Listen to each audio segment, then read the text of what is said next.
Thank you so much for staying tuned to this channel. Welcome to yet another edition of International Forum. I am Wilson Marshall. Since our apologies for starting slightly behind schedule, we have to put things together to give you at least a near perfect show. Well, today is all about CHAUVIN's Derek trial. You get to hear about Floyd Joy, the one that was killed. You get to remember that phrase, "I can't breathe." Yeah. And of course, the trial being concluded. And the verdict also was like what they were really hoping for. Well, we'll talk about that. But before we discuss George Floyd killing, talking about the trial, let's go through some of the stories making the rounds globally. Let's move straight down to Portugal, where they have no death, zero death COVID-19. Is that Portugal, right, that they've been able to put COVID-19 in check, under control, because they were able to be proactive. Some of the vaccines being given, they were still able to follow the rules and regulations governing the fight against COVID-19. As it stands now, they are almost in the clear. No death recorded when you compare to countries like India, where you have thousands of people losing their life. It's like Portugal, they are definitely on top of the situation. Let's move straight down to India, where things are not so looking bright. Talking about India, UK, collaboration in the fight against COVID-19. Yes, India right now, they're battling seriously with COVID-19, despite the fact that vaccines have been produced in India. Some are saying that they became careless. That is the reason why they recorded the massive death and, of course, infections increase in India due to the lackadaisical attitude of Indian citizens. You get to see them there on the street. There are reports of people, just queuing up to get medical attention in the hospital, and due to the fact that help didn't get to them on time, they just kick the bucket. Yeah, we're talking about thousands right now being infected, hundreds of thousands being infected, but the administration led by Modi is doing its best possible just to make sure, that India will be able to be on top of the situation. That is what they're really trying to do. But before talking about this, why there's this exponential rise in number? Talk about infection cases in India. What really went wrong? What happened? Because talk about person-to-person transmission. Is it because of the new strain that has somehow found its way to India, or there's something else behind the spread? Let's leave it at that. I believe that people in charge, talking about the health workers and of course the Indian government, will do something about this. Right now we'll go on a break. When we return, it's all about George Floyd trial, where CHAUVIN Derek was convicted for murder, and he has a right to an appeal. We'll be right back after this break.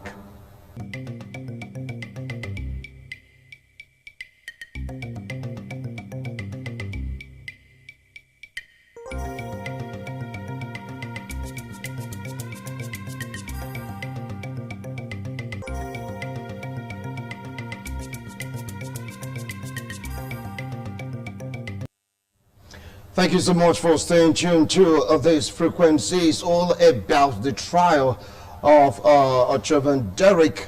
Yes, about the murder. Some give it first-degree murder, some call it so many other names, but at the end, he was convicted. Talking about a policeman that placed his nails on the neck of George Floyd, and that gave rise to that popular phrase, "I can't breathe." Many persons came out to give account of what they saw that transpired between the police, CHAUVIN Derek, and of course the deceased George Floyd. People are of the opinion that this trial may just be swept under the carpet. This trial may just be a kind of, a slap on the wrist for CHAUVIN, but they were surprised, amazed, and many of them were relieved the outcome of the trial. But there is a but underneath. He has the right to go and seek redress. Yeah. With me here in the studio to talk about this, I have Osaho Osazua, a legal practitioner, a human rights activist, political analyst. Welcome to International Forum. Thanks for having me. All right. Is it very close to him is Nowinta Igbotako. Welcome to International Forum. I appreciate your coming. Thank you so much. Okay. Well, when all these things started, people like say that it's just going to be a white thing all through, that maybe it could just be a slap on the wrist for Chauvin Derek for what he did, despite the overwhelming evidence that was put before the jury and of course the judge. But somewhere along the line, a decision was made. He was convicted when the verdict was read. In all of this, what are your feelings about the process of the trial that gave rise to the end, according to some persons, a victorious verdict for the black race or black minority? Barrister. Yes, thank you very much. It has been a long time coming. We thank God for the internet. We thank God for technology. We thank God for the good people that were able to get it on filmed. See, facts, like I've said on this platform severally, are stubborn things. You cannot wish them away. You cannot talk them away. Even as much as they try to talk them away during this trial, the facts were just there. The evidence was overwhelming. We all saw what happened. It was gory. It was barbaric. It was unimaginably wicked that man could inflict such harm on a fellow human being. You have to have come to a point in your mind to have assured and reassure yourself that your victim is less human than you are, that somehow the person you are dealing with is inferior and does not deserve to live, before you can go the extent to which Derek Chauvin went. And for almost 10 minutes, he knelt on the neck of that man against the hard tar, against the hard ground. The guy shouted for almost 10 minutes, over 9 minutes, "I can't breathe." No, he wasn't listening to him. He couldn't hear him because his heart and his eyes have been blinded by the prejudice of racism, because his soul has been darkened by the hell of misconception that, look, I'm superior to this guy does not deserve to live. If you come from that background, if you come with such malice and with such prejudice in your mind, nothing really hold you back. It wasn't held back. There was no conscience. There was no religion. There was no morality. There was no common that thread of humanity did not run through him and George Floyd. As far as what was concerned, Floyd was not human and could not have been human, so he deserved the end he got. That was what happened. But we thank God for the strong facts, the strong evidence that emerged. He could have been swept underground, and they did attempt to sweep it underground. You saw the first charges that were filed. They wanted to mumble the whole thing. They knew that it would not succeed. They just wanted to let's look as though we are trying to do justice. At the end of the day, that let justice fail and say we tried and it failed. So, but we thank God that what happened, even when the expert recall was giving the ludicrous evidence that it was the fume from the exhaust of the pipe that killed George Floyd. But we knew better. It wasn't that. It was his knees on the man's neck that killed him. And we thank God at the end of the day, justice was done. All right. Nowinta, what do you feel about the process? Well, it's the judgment is a watershed. As he has said, it was a case of a barbaric act, utterly barbaric, uncivilized, that was done by Derek Chauvin, the police officer. He showed how deep racism, are sitting into the fabric of American system, even since after 1790 something, since independence. Like one can re-echo all these statements during the Declaration of Independence. Thomas Jefferson, who held this truth to be self-evidence, that all men are created equal, but you have things like that. So it has been a battle, systemic racism, that was manifested by a police officer called Derek Chauvin. You know, so, and the trial was fantastic. The White House was interested, and I think we must give credit to President Joe Biden, because before he came in, we were not ready about the case. The case was actually going down. Under Trump, Trump was a ultra conservative, the ex-president Donald Trump was a different character, but we must give credit to President Joe Biden that under his presidency, this watershed has taken place, and it was glaring. Just as he said, there were, efforts, strong efforts, not mild efforts, strong judicial efforts to truncate the process. But I said, facts are very hard. The facts are there, and it became a global soap opera. People were watching all over the world. People are watching on their Android phones. People are watching everywhere, and the whole world was glued to Minneapolis. So it was a fantastic judicial process, and we must equally commend the jury, and we must commend the American system. In spite of all the fantastic institutional, framework that we put in place, CHAUVIN wanted to turn it upside down, but it did not work. So what came to play was racism at its best, and the judgment has given hope, magnificent hope, to Black Americans. This is the first time that a white man will be, convicted for this barbaric act against blacks. You remember Rodney King? During it's part of the brutality that was meted to that guy. The guy did not get justice. But thank God for Joe Biden, thank God for the new America, thank God Americans are coming out of dark, political darkness, political darkness, where a personality that ex-president Donald Trump dumped America. 4 years of horror, 4 years of lunacy. Call it lunacy because Donald Trump ended up through himself as a negative phenomenon. All right. So it's a fantastic development. No one is happy. It's a positive for Black Americans. I will come back to you, Winter. Now, Osahom, what is so special about this jury? Like what you rightly said, this seems to be the first time a white police officer was found guilty of a crime.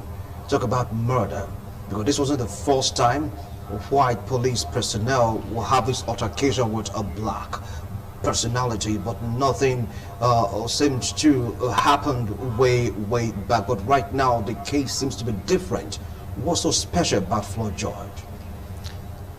Yes, thank you very much.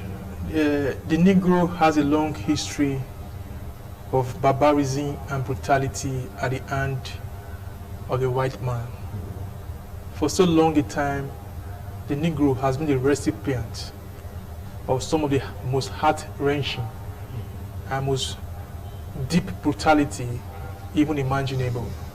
For all the glory of the United States of America, for all the lofty ideas that the founding fathers enshrined, for all their math making and all their doctrinarying and all their pretensions, which is SARS, Christian pretensions, we still see a system so erected to be repressive and oppressive, so erected to be exclusive in definition of exclusivity, be defined that anything that is not Judeo-Christian, anything that is not white is an aberration and need to be uprooted.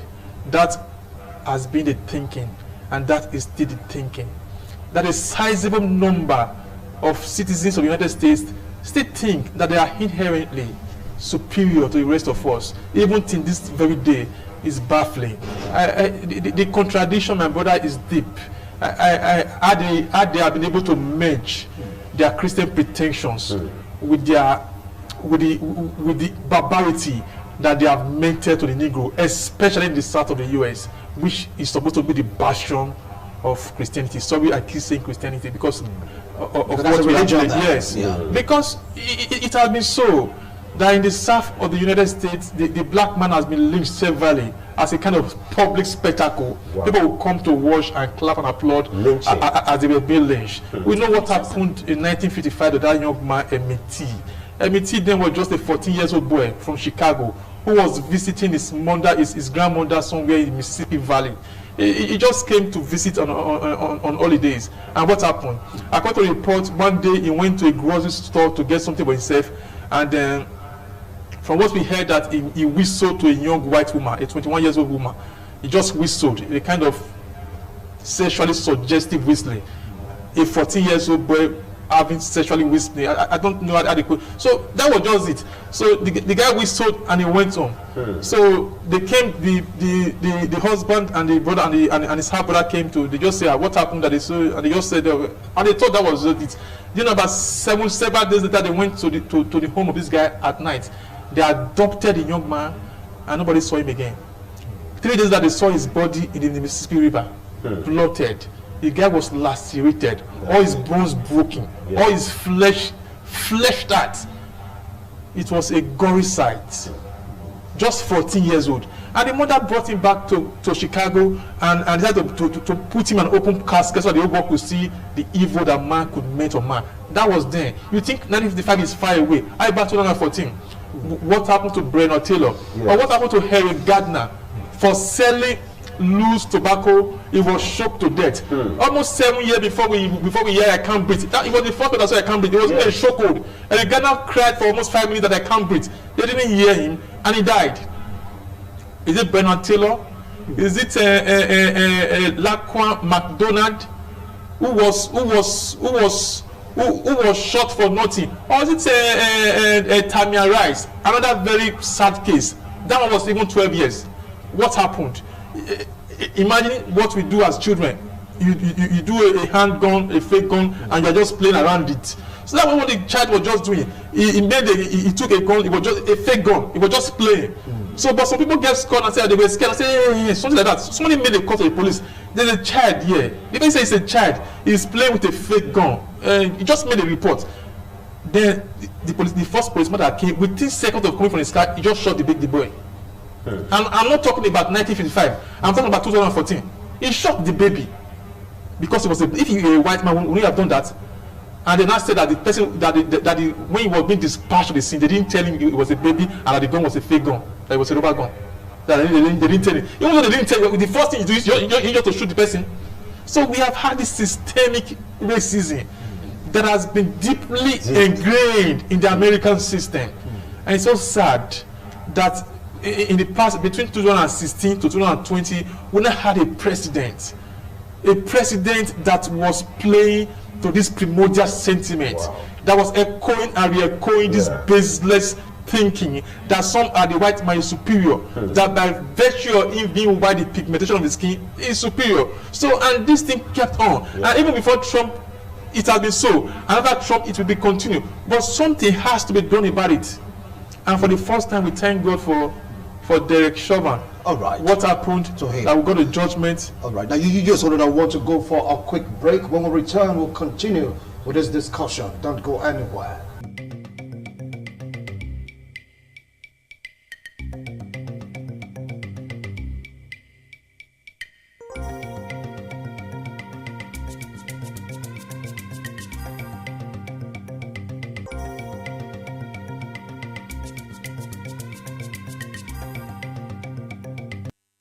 Thank you so much for staying tuned. Well, we have to bring all these things intermittently to really inform you about what is really going on in our country. That was the News Flash segment. Yeah, it's all about the trial of CHAUVIN Derek, and of course the conclusion of the matter. Though he has right, he has the right to go appeal the verdict. Now, Barrister, also how you gave us breaking news of black persons have been found be sent prematurely to the other side because of this racist inclination. And like when you were completely talking about the tenure of President Donald Trump, it seems like there was like, a bloated, a figure when you talk about the incident between the white security operatives and of course the black personality in America. Does it really have to do with presidency? Hold on now, let me throw that question out. Igbo Tackle, is it presidency? What happened? Yeah. During Donald Trump, during his tenure. Yes. His tenure took America back to several years, back to Declaration of Independence.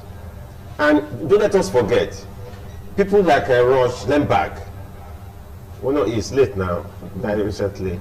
He was one of the ultra-conservative American broadcaster. Those are people that made Trump. They believe in white supremacy. They believe that the black man and other colored people are subhumans. They are people to be trampled upon. But they never said that. No, that's what they do. They never said that. I'm coming. Yeah. After Obarak, before Obarak came, Trump had been there. Trump wanted to be president, and he couldn't get it. Obama came, and he had been like I don't know how to put it now. Trump was basically against Obarak. Barack Obama. So eventually, when Barack Obama, the presidency was, easing out, Trump saw his opportunity to talk this sentiment, racial sentiment, America first, the whites are superior. This and that. He never said the whites are superior. Those are the things he was saying. He never said that openly. He said it, he did it. His body language, he did everything. Okay, immediately after George Floyd was killed in Minneapolis. You know what he said? He said, when people started demonstrating, he said the shooting will soon start. Imagine the president of a country. Because you say when you start demonstrating, they say looting starts, the shooting starts. Yeah. When the looting starts, the shooting will start. The shooting start. When the president of the United States. So Trump took America to the dark ages. Trump did everything to vandalize, we are going to incriminate now. Trump did everything to go against the spirit and letters that gave back to America. That's the fact of the matter. So now you saw those things. In fact, for the first time in American history, for the first time ever, a city president instigated a mob to storm the Capitol. Imagine that. So it was a negative phenomenon. And we pray that in the nearest future, such character should not be allowed to come to American. So right now you're giving the blame on Donald Trump. Donald Trump Donald Trump was the #1 citizen of America. He was just showing a good example. Look at what President Joe Biden has done. Joe Biden was watching closely. In fact, as soon as the verdict was given in Minneapolis, he granted the press release. He said it was fantastic. He said racism has been a stain on the soul of America. Joe Biden. He said, and look at the personalities, black Nigerians that are in his government. We didn't see that under Donald Trump. So this trial, the conviction, as I said earlier, is a wonderful watershed. It will go a long way. As we speak, we have the George Floyd Policing Act, George Floyd Justice Policing Act. It's already in the Senate. So the prayer now is that we have a 50-50 Democrat and Republican. Yeah. Our prayer now is that act, George Floyd Justice Policing Act, will be passed without prejudice. We'll get to that point on this discussion because while I say that is quite sentimental, that ought not even be in their house, that it may just be kind of an ember to raise that consciousness of racism. Now these are opinions of personalities in America, but If you take a look at this verdict, it's like 1 out of all the verdicts, so to speak, or 1 out of all the trial. Would you take this as a victory for the black minority in America? When you compare to others that have gone through the same thing and nothing's been done for them? Yes, in fairness, there have been some convictions that has to do with the killing of black people, but they are far, and they are few and far in between, and there's no gainsaying that the system is massively rigged against the black man. Yes. Do you know that the black man is 5 times more likely to be shot by a policeman than a white man? That despite constituting just 13% of the American population, the black man, the Negro accounts for 28% of police violence and police killing, even while constituting just 13% of the population. These are facts and they are hard there. So it has always been so. It is ingrained, but something has to be done about it. And it's even worse in some cities like Chicago. The black man is 222 times more likely to be shot than the white man, 222 times more. So that's something has to be done about this. Something has to be done, and I think this is a big leap forward, a big step forward, and we are getting results. Do you know that sometimes in 2015, 2016, there was a funny case of this man, what is the Butanjin. The guy was he was working for Price Water. He was an accountant with Price Water. He came home one day from work, entered his living room, was taking a good dose of ice cream, and what happened? He was shot right there in his living room by a policewoman. And that's not the gist. The gist is that the policeman said she thought the man was an intruder in her own house, that she was entering her own house and she saw somebody and she killed the person. So the policeman was that she didn't even know her own house. She lived around the estate. She just came, she said she thought she was entering. If you are entering your own house and you see somebody, you just shoot the person. So because the person was black, if it were a white man, will you shoot? We all saw what happened during the Black Lives riots, when that young man came and shot some persons. But when he was arrested, what's his name again? He went home that day after multiple killings. He went home. He slept in his own bed.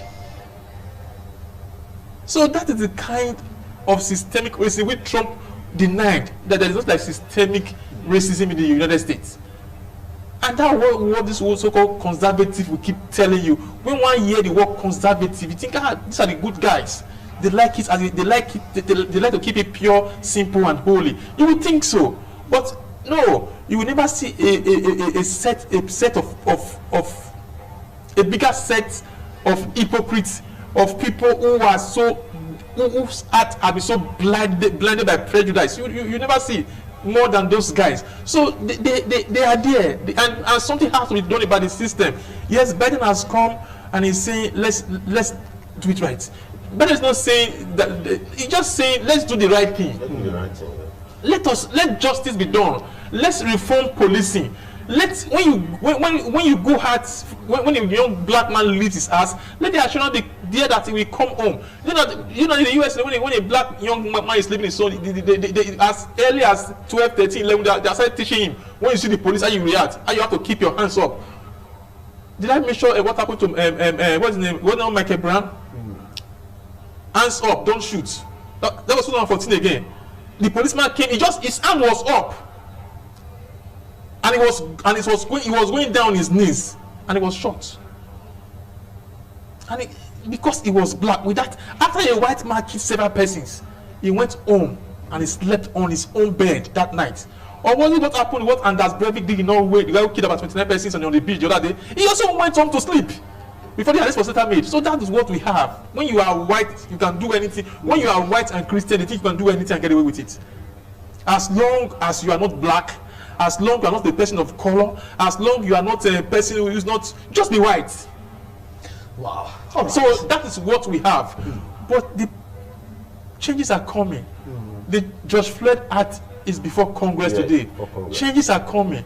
They're not saying the policeman is a bad person. No. Do your job. Do your job, I do my job, I go hard and I go home and I sleep too. You go hard, just do your job with a heart that is a conscience that is not entangled, that is not blocked by prejudice, that is not destroyed by hate. Like the Lord King said, he said, I've seen hate on the faces of so many white sheriffs from the south to 1 to 8 now. And I've seen hate on the faces of so many clansmen from the south to 1 to 8 now. And anytime I see hate, I say to myself, hate is too great a body to bear, unquote. And that I should be. We should realize that hate is a burden.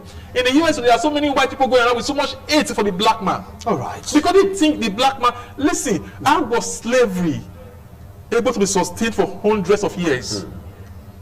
Because somehow the white man convinced himself that the black man was not as human as he was. I'll come back. Yes, and that conviction is key. Even though then, even at that material time, my brother, at that material time when he was perpetrating slavery, he was also bringing the gospel to us here. At that very material time, not a day. So you see the contradiction of Western civilization. All right, at that material time. I will come back to you, Barrister Osama Osazua. Now he just gave so many instances, drawing examples from history. Yeah. Well, now I'm going to ask you the same question. With this verdict, is it victory? Is it yet uhuru for the black person in America? It's just like immediately after the verdict was given, Phenolis Floyd, the junior brother of George Floyd, said, well, it isn't over, that this is just the beginning, that at least we can breathe now, according to him. Yeah, he said that on CNN, we can breathe Yeah, now. we can breathe now. Yeah. I think it's a fantastic development. It's a new day in America, so to say.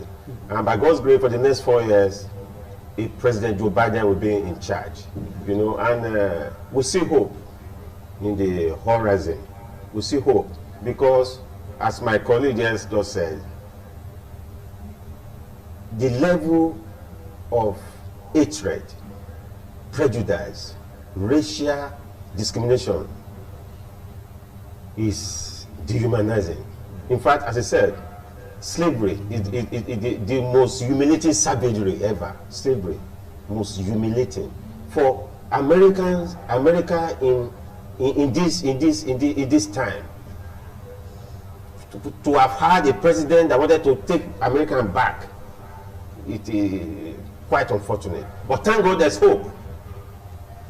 The hope is this: we know there are sporadic shootings. Even before the verdict was given, there was some killings. Yeah. That something right. That guy that was killed at the road junction, and some other isolated killings and all that. But what this verdict has given, what it signifies, you know, is this: that as soon as the George Floyd Justice Police Act, Justice in Policing Act is passed, it becomes a law, and it go a long way. And no, we don't have the details of the content, details, but I think the drafters will have done a good job. And it's a watershed, as I said. It's going to bring a lot of reprieve to the black Americans. And wait a minute, just like what George Bush was saying when he was promoting his new book, George Bush. I saw it recently. We were talking about, he said, have you forgotten that America was founded by immigrants?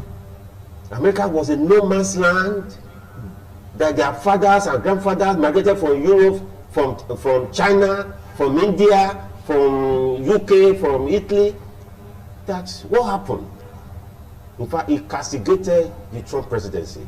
He is a Republican, but these are great minds. When the former president, he had his problem during his presidency, what he did in Iraq and all that. But this man just promoted a new book, and he's telling the whole world that this is the way to go. This is the way to go. And some may just say he's a hypocrite because during his own time. Anyway, let's not go there. Let's just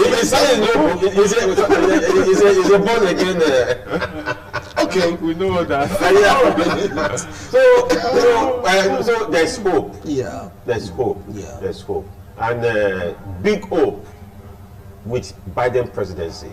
I see, just like what some Republicans did during the trial of Donald Trump, you know, in the Congress, in the Senate, when they were trying to go for and against.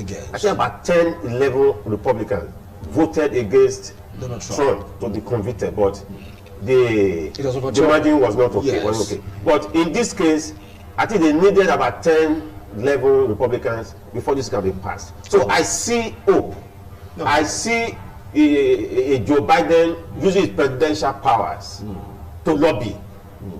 If he could get the stimulus that I just done, you know, it is the biggest in American history. It has never been done. All right. So I see a Biden presidency using his presidential powers. And of course, also the presence of Harris, talking about the vice president. Yeah, Kamala Harris. Okay, fine. Yeah. Fine. Now, you just now you know he has the right to appeal. Yeah. Now, that is a second part of the judgment. That is the judicial system in America, the justice system in America.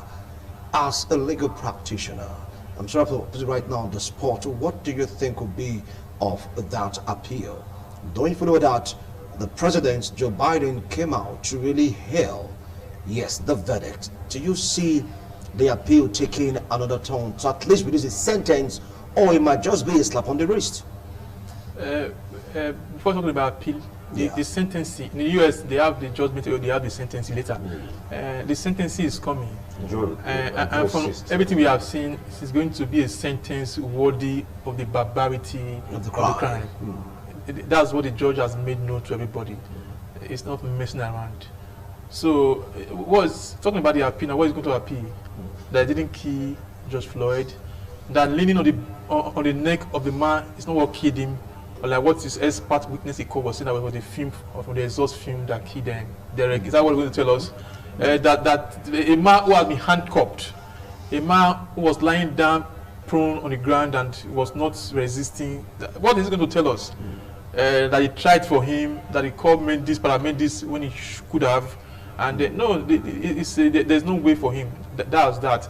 Of more consequence to me, my brother, is the direction of the United States. You like it or not, they are still the best hope of mankind as we speak today. If they cannot shine the light from there, I doubt if we will see lights from any other corners of the world. By and large, we have great people there. Yes. Great people, great people. I still remember when Martin Luther King marched on Washington, sometimes in 1963. Look at that crowd. You see so many white folks there. Look at the Black Lives Movement, all marches all over the place. Even in place as major, a place like Tulsa. Tulsa is one of the most whitest places in the US. When they marched in Tulsa, Oklahoma, you see many white folks also marching with there. That tells you there's a sizable number of these white people who knows, who are really not Christian in ways, but Christian indeed, who understand the biblical precept that what Christ wants, that religion is not something, it's a hard thing, it's a personal relationship with God, and they realize this, that their own gateway to eternity don't lie in orthodoxy, don't lie in towing the parts of the easy parts of prejudice and hatred, but in doing the right thing. That's that. I must also tell you, my brother, that the time has come today for us to appreciate what a Biden presidency means for the rest of the world. That this impunity has to stop. That before the cop does something, he will think, I don't have any backing from the White House. If I mess up, so to speak, I'll get punished. That in those years of impunity, that it is gradually ebbing away. That accountability has come to play. My brother, let me quickly say this. Like the Russian writer Leo Tolstoy said, he said, and I quote, that I sat at the back of a man, shocking him and causing the man to carry my weight. Yet I assured him, and also assured myself, that I wish I could lighten his body. He could, so by stepping out from the man's back and stopping the choking, he could have lightened it. So that has been the dichotomy and the contradiction, which I've always said that the white of Western democracy. But the time has come. People like Biden realizes this, that justice for the white man is also justice for the black man. That justice cannot be bifurcated. That there cannot be two sets of rules for the same people. That the rules that apply in the United States should apply to all, justly and equally. And by saying this and I'm making such demands, it's not asking for heaven, it's not asking for too much. It's just saying that this should be what should be done, that white is white and black is black, that we don't have anyone that is superior to the other. That let's try to mend walls, let's mend fence, let's do the right thing. And the right thing, my brother, is not that difficult to do. Wow, interesting. There's some question to you. Appealing of the verdict. He said there's no need to appeal because he's a legal practitioner from the overwhelming evidence, before the judge and the jury against Derek. Do you see him having a kind of a leeway in the appeal? He's not going to have a leeway because the facts are almost sacred now. They cast on stones. Yeah, the facts are sacred. You see, and it's as I said earlier, why the trial lasted, it was a global soap opera. People watch, people listen upon all the tricks. I am a conflict resolution practitioner. Upon the tricks, at the end of the day, it was a win-win for global society. You understand that this man just have to be punished because it was glaring, and if not for that young star, that young girl, something. Yeah, that filmed everything. That filmed everything. With a phone. We would have seen these details. So it was a wonderful moment of history. The trial, why it lasted. So Derek Chauvin is going down permanently. That's my view.